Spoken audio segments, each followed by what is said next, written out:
Jim Alexander here at the premiere of The Curse of La Llorona. I'm speaking to the stars of the film as they walk the red carpet, so don't get spooked out by anything. I promise it's not that scary. The movie is, though.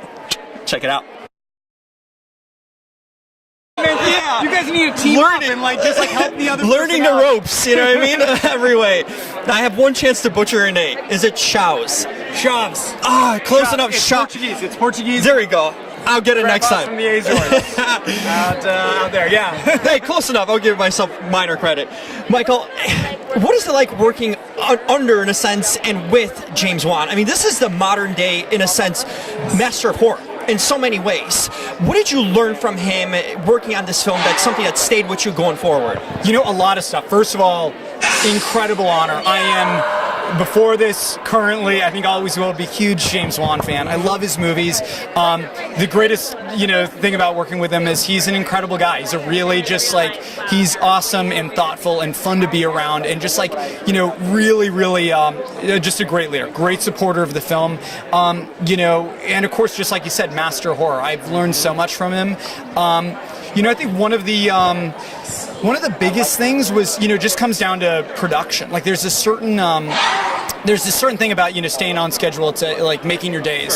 So it's like if you're making your days, then you're doing good. You're staying on schedule. And so, of course, first-time filmmaker, I always want to make my days. I always want to look good to the studio. And he came in one day, and we were kind of scrambling to make the day. And he said, "Chaves, we're not making days. We're making movies." I love it. And I was like, oh, man. Back to the basics. And it was so humbling because it was like, oh, yeah, you're right. And and the message there beyond that is it's like, don't worry about the schedule. And the pressure kind of goes off, I would imagine, too. Yeah. Also, yeah, when, basically one of your producers says that, it's like, the studio's like, okay, yes. Yeah, cool. James Wan said it, you can do whatever you want. And follow the lead. It is the most empowering thing, having him on set, having him as an ally, and it's been great. It's been really just such a great experience. And there's been so many other things. He has a great sense of monster making. That was one of the best things. When I was a kid, I loved monster makeup. I thought I wanted to do monster makeup. So to make a monster of my own was an incredible thrill. And to be able to pitch these ideas and show it to James, I was like, what do you think about this? Should it be more with the eyes, or more scary, or should we go more pale? And he was just such a great ally in that, and just always gave such great feedback. And it was a really fun process just doing that with him. When you how much liberty do you take on a project like this? Because you hear the stories. I've heard about it the last couple of days for all my Latino friends. I've heard about La Llorona now, and I know about it. But how much from the stories, in a sense, do you take liberties to create your own essence of this character and this story?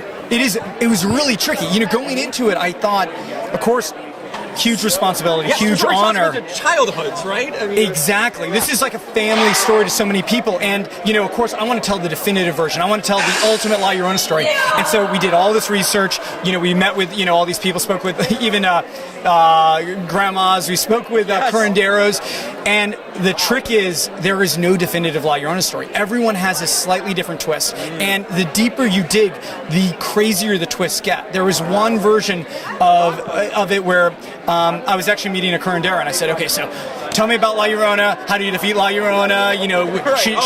She goes after kids, and he's like, oh, no. La Llorona doesn't go after kids. She goes after cheating husbands. And she brings them to the river, and she's a beautiful woman, lures them to the river, turns her back, comes back, she has a horse face. And I'm like, that is awesome, but that's not in our La Llorona movie. That's not gonna be, we need to do the whole kid, grabbing kids thing, because that's a lot scarier. So that was it, and so I think ultimately, I think that we have a classic version of the story, but there's definitely a lot of crazy versions out there. And finally, we have a mutual friend, Dave Leslie Johnson. Oh yeah! Yes!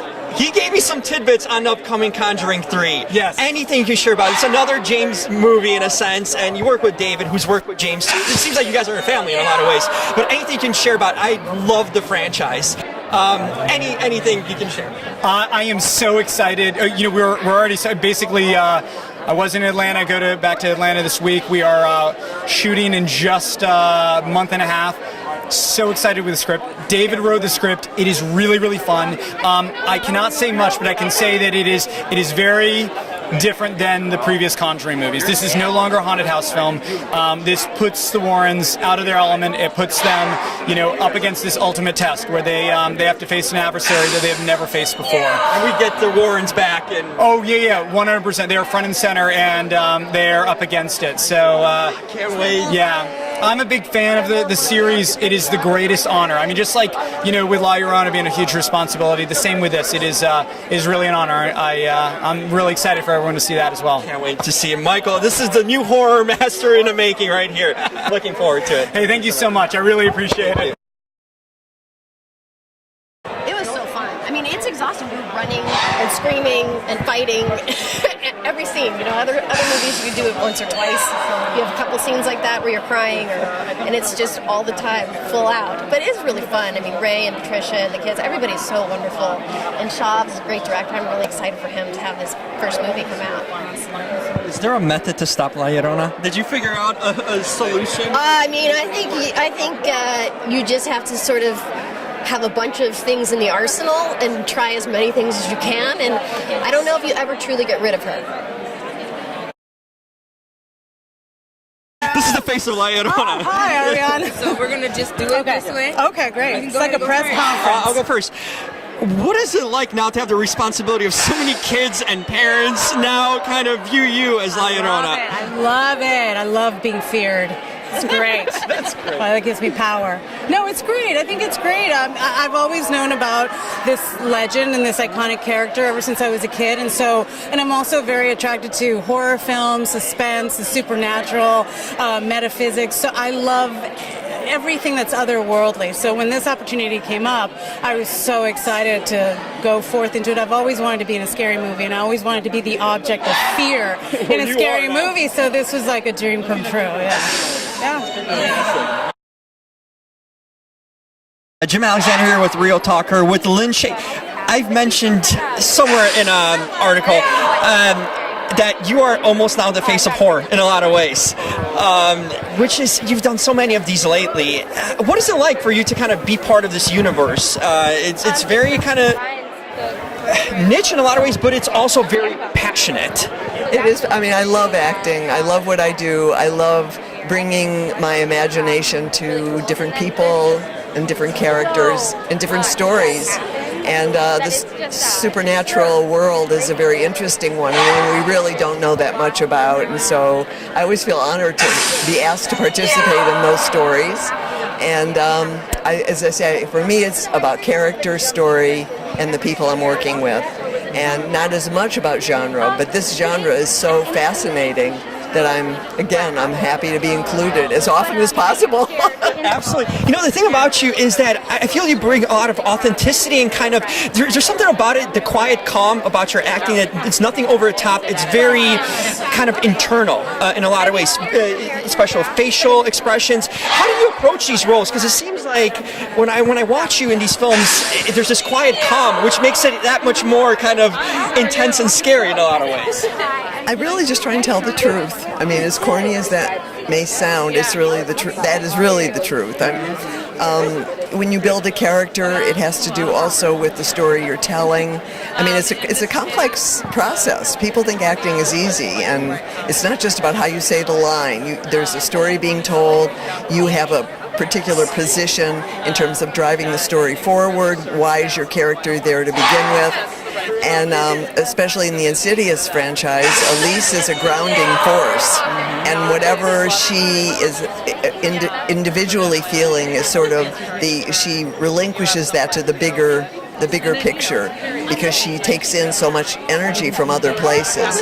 So I guess to answer your question, I just always try to tell the truth, both in my acting and in real life. And it works. You've worked with James, and this is a modern day, kind of Wes Craven in a lot of ways, and just a modern day horror genius. What is it, how early did you know that he had the pulse of horror? Because he really has the certain pulse and just knows the pacing and everything when it comes to this genre. What have you noticed from him that makes him so good at this? Whatever's going on inside James, he is very calm on set and very specific about what his vision is. he leaves his actors pretty much to do their thing, and yet guides them again according to story. Like if there was one time in Insidious, there was a very funny moment I came up with, and he loved it, but he said we can't use it because he knew what he was cutting to out of that, and he said it wouldn't work. So he knows, he sort of finds his way in the immediate moment, but at the same time has a very strong vision of what he's creating, and is able to convey that in a really calm way, which keeps his actors calm, because we're a mess all the time. Well, you need that calm. And I feel very fortunate to have worked with him. I love him. I think he's one of the really he's a true genius, and I know he'll kill me for saying that, but because he's very humble also. But I've really appreciated the time with him. Any projects you're currently working on that we can check you out in? I'm sure there's like a horror movie coming. Yeah, there's a big one. We did a reboot of The Grudge, which is coming out in January, and it is really scary. I hardly have ever been scared making a film. This was so intense.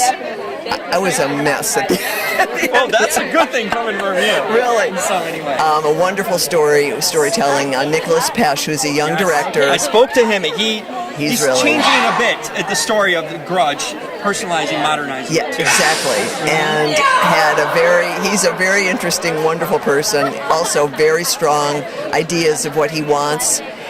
But a fantastic collaborator, and we got along really great. He loved all my ideas, and the best compliment was he said, "I never let actresses do what they come up with." He said, "But with you, whatever you want." You've earned that right, Lynn Shay. You are the queen of horror. Thank you so much. Really appreciate it. Thank you so much. Jim Alexander here with Real Talker with Melanie Jones, the production designer of this. Right. What does it take to make a movie like this? Because that's the whole point, for a viewer to kind of see the setup, to be spooked before we see anything on screen. What sort of process you go to initially in your mind before putting it all together? So with this particular film, my theory about it is that you're going to be more scared if you initially feel pretty safe. So I really wanted to create an environment for these characters, the home, that feels warm. You can feel the family element of it. You can feel how it's a single mom, so it's a little chaotic and lived in, and this kind of warm color palette, so that people can to invite people into this home and get a sense of the warmth and kind of the safety of this home. And then stuff happens. Some really mean lady shows up, and it's not so good then. This film takes place, I believe, in the 70s. 1973. Yeah. How do you approach going back in time to make that era kind of come to life too? When we're seeing not only you're doing a kind of a horror film, but you're also going back in time. How do you come up with ideas in a set to make it recognizable, that we know we're in that decade and era? Well, I do a lot of research. I pull a lot of images. I also was alive in 1973, so I could rely on my memory to a certain degree. Color is super important, and then just the objects that are around, like in the home. Make sure there's nothing that's too new, and we put in some very identifiable things from that period. If you were alive then, you would look at it and go, "Oh yeah, I remember that," which is always the fun part about doing period pieces. You remind yourself of stuff. You're like, "Oh my God, I forgot all about that." And then also the architecture. And Los Angeles actually lends itself pretty well to doing period. I don't think people think about LA as being, I think, kind of a modern city. Definitely has that element, but this theater that we're at is much older. There's a lot of Art Deco architecture here in Los Angeles, a lot of Spanish influence. So it was a really good place to set this film in that time period. It wasn't too much of a struggle, to be quite honest. We found the stuff fairly easily, and that was good. Well, that helps. I wanted to ask you one thing. I always wonder about wallpaper in horror movies. Oh, yeah. It's a thing. It's definitely a thing. Yeah. What's your approach to that? Is there a particular thing? So obviously you're aware of this too. When it comes to wallpaper, what is it about it that kind of makes it creepy in a sense and very symbolic of a horror movie? That's amazing that you bring up the wallpaper. It's a big part of my design in this film. Well, I'll tell you a couple things. Like, how can it get creepy? Upstairs in the house, like I told you, the house, we tried to make it really warm and inviting and feel lived in. We spend the parts of the films that start to get a little bit creepy and uneasy. A lot of that is upstairs. So the wallpaper that I picked is a vintage 1930s green floral. Green, it's green too is the color too specifically. It just makes it a little bit medicinal, a little bit rotting, a little bit creepy, and you don't really have to do too much to it. Downstairs in the dining room, I put some vintage 50s wallpaper because I wanted to show multiple periods in the house. Like, you know, maybe when they bought the house, they didn't change that wallpaper yet. You know, her husband... And it changes things up too. It gives you a different kind of perspective. And then a real kind of 70s wainscoting wallpaper. And the dad's office, he's passed away, but, you know, his office is still there, and it's pretty much the way he left it. So, you know, yes, the wallpaper. Wonderful. I'm so glad I finally got an answer to that. Thank you so much, Ron. I'm really looking forward to the film. Yeah. And the wallpaper now, I'm going to keep it Yeah, on. now you're going to see it. Thank you. I'm Jim Alexander. Jim Alexander? Yes. Nice. Yeah. One-man band, Jim Alexander. What brings you out here to La Llorona? I know you're kind of in the horror world, so this is nothing new to you, but what brings you out here tonight? To support. You know, I think this film's going to be amazing, and I love everyone behind it. So, you know, why would I not? James Wan, one guy that's doing great in horror. I mean, he's doing okay, I guess. No, James Wan is absolutely phenomenal and just an amazing guy. I love and adore him. So tell me what you're doing here. Is there a horror movie on the horizon for you? Yes, I am one of the leads in Annabelle Comes Home, which comes out June 28th. Looking forward to Yes, it. yeah. So that's Anything you can share about Annabelle? This is a third one, I believe, or third one. anything I can share. There's a lot of cool, like, ghost monsters and things that come to life in this one, so it's very, as James Wan has put it, like a Night at the Museum-esque. It's really, really fun. It has like a little bit of comedy, and I think all of our chemistry is just phenomenal. We're all great friends, so hopefully that reads on screen, but I think it's going to be a really fun, cool, scary film. Any favorite memory, like off-set or on-set, that kind of stood out with you and working on that film? Because horror is kind of fun in a lot of ways too, and we don't see it, right? It is. I'm trying to think. This isn't like a great memory. I'm trying to think. Like what pops into my head is a kind of freaky story. Was when we, me, Madison Eisman, and McKenna Grace, we were like running through this door and we slam it, and there's a cross on the door, and the cross went. Jesus went flying off the cross. Just Jesus, which is just weird on its own. But Really? yeah. And then other than that, just hanging out with the cast and getting to know them, and they're like family now. So. Look at that. La Llorona and Annabelle coming together. What would that happen? Imagine that. Lord knows. I mean, crossover. you never know. You never know. That would be an interesting one. I think Annabelle would win. But, I think you might be right. So I'm looking forward to seeing that movie. Enjoy your night tonight, and try not to have La Llorona follow you out of here. I'm gonna try my best. But yeah, I'm excited to see it. Yeah, of course. Joanne, what brings you out here today? You just did Shazam, so it's kind of fresh and new still, but what brings you out to La Llorona? Well, I mean, it's a childhood nightmare story that I've kind of grown up, you know, hearing. So I'm excited to see if, you know, the legends are true and it portrays on the film. I'm sure Warner Brothers killed it. I'm really excited. I know my mom's excited. I brought her out. This is her childhood story as well. So she brought her tissues and her blankie. So. Tell me about, what did you hear as a kid about this? Like, what sort of stories did you hear? What scared you? What creeped you out? Just, I know that they would say that La Llorona is coming for your kids, and I was like, oh, I'm a kid, you know, it's kind of scary. And I know Cucuy is another one that was pretty scary growing up, but La Llorona is definitely, you don't mess with her. She's crazy. So you still gotta believe it, right? It's not completely lost on you. I mean, there's a movie on it now, so it's gotta be something out there, so, I mean, I'm a little spooked, but I'm excited. Tell me about Shazam. I mean, the reception has gotten, you know, so many people have seen it, so many good buzz. What was it like working on it? Any favorite kind of memory for you coming out of it? Just working with the cast, you know, everyone was really friendly, especially all the kids and even the adults as well. Spoiler alert. But They were just so awesome to work with. Everyone was so nice. We did so many field trips: Maple Farm, CN Tower, Ripley's Aquarium, a couple escape rooms. You know, those can either like make or break your friendships too. So, How was the escape rooms? Any stories from that? well, we got frustrated a little bit on some of them because we got stuck, but we pulled through. Just being the Shazam family. Hey, so you got out. Yes, exactly. Without the use of Shazam, without the help. We might have said it a couple times. Well, there you go. Anything else you're working on currently that we can watch out for? Yeah, well, I'm in the talks right now for a couple different shows and scripts, but I just did an episode of Snowfall, so make sure to go look out for that, FX. And try to avoid La Llorona. Avoid La Llorona. Thanks so much. Appreciate it. Yeah, of course.